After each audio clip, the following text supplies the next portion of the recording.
আসসালামু আলাইকুম, সবাইকে শুভেচ্ছা জানিয়ে শুরু করছি আজকের নিউজ। সিঙ্গাপুরে ভবনে আগুন নেভালেন ৩ বাংলাদেশি।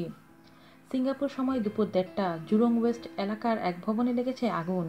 স্কুল ফেরত ছেলেমেয়েদের চিৎকার চেঁচামেচি, আকাশ ছেয়ে গেছে ঘন কালো ধোঁয়ায়। তখনই এগিয়ে এলেন ৩ বাংলাদেশি, নেভালেন আগুন। শুক্রবার জুরং ওয়েস্ট এভিনিউ ১-এর ৪২ নম্বর রোডের ব্লক ৪৮৬-তে অগ্নিকাণ্ডের ঘটনা ঘটে। ঘটনার সময় ওই ভবনটির পাশে কাজ করছিলেন ৩ বাংলাদেশি। শেখ জামাল নামে একজন বাংলাদেশি প্রথমে আগুন লাগার ঘটনা দেখতে পান। তিনি দৌড়ে গিয়ে তার সুপারভাইজার সৌশিক সার্থী দাসকে ঘটনা জানান। সৌশিক ঘটনাস্থলে ছুটে যান তার সহকর্মী সাইট ফোরম্যান মাহবুবকে সাথে নিয়ে। আগুন লাগা ওই ভবনটিতে অবস্থানরতরা একের পর এক নিচে নেমে আসছিল তড়িঘড়ি করে, কিন্তু আশেপাশের অন্য কেউ এগিয়ে আসছিল না। সবাই যার যার মোবাইলে ভিডিও করা নিয়ে ব্যস্ত। পরিস্থিতি দেখে সৌশিক অনেকটাই ঘাবড়ে গেলেন।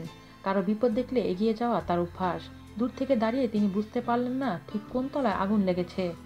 আরও সামনে এগিয়ে গিয়ে বুঝতে পারলেন দ্বিতীয় তলার ০২-২৩ নম্বর হাউসের করিডোরে আগুন লেগেছে। আশেপাশে কোনো বালতি দেখতে পেলেন না ৩ বাংলাদেশি। হঠাৎ পাশের ব্লকে একটি দোকানের সামনে থেকে রীতিমতো জোর করে ২ বালতি কেড়ে নেন। বিন কম্পাউন্ড থেকে পানি ভরে নিয়ে যান ঘটনাস্থলে। কালো ধোঁয়ার কারণে কেউ কিছু দেখছিল না ঠিক কোন স্থান থেকে আগুনটা আসছে। সে এক গা শিউরে ওঠা মুহূর্ত। সৌশিক আন্দাজ করে ধোঁয়ার মধ্যে পানি ঢালতে শুরু করেন। ২ বালতি পানি যথেষ্ট ছিল না। তখন মাহবুব, হাফিজ এবং শেখ জামাল এগিয়ে গেল পানি হাতে। অবশেষে ৩ জনের মিলিত চেষ্টায় ১০ মিনিটের মধ্যে আগুন নেভানো সম্ভব হলো।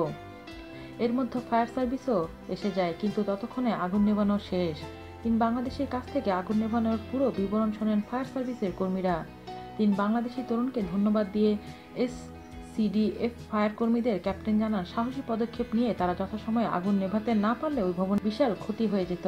আগুন নেভানোর জন্য তাদের পুরস্কৃত করা হবে বলেও জানান এসসিডিএফ ফায়ার কর্মীদের ক্যাপ্টেন।